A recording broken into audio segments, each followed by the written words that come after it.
This video is brought to you by AJ Productions Limited, Hamilton, New Zealand. Adding a new camera to the LinckEazi account. Log into your LinckEazi account, then go to Add Device.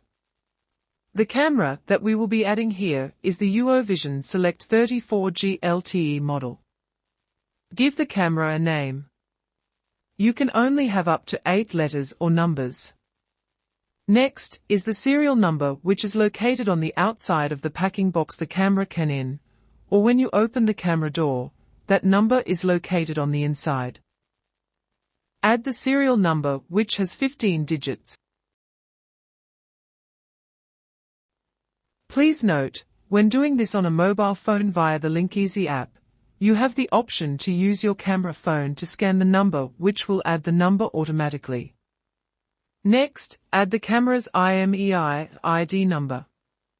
This is also a 15-digit number that is unique to this device only. Again, if doing this on a mobile phone via the LinckEazi app, you have the option to use your camera phone to scan the number, which will be added automatically. Once both the serial number and IMEI numbers have been applied, click Confirm. In the next video, we will talk about subscription plans.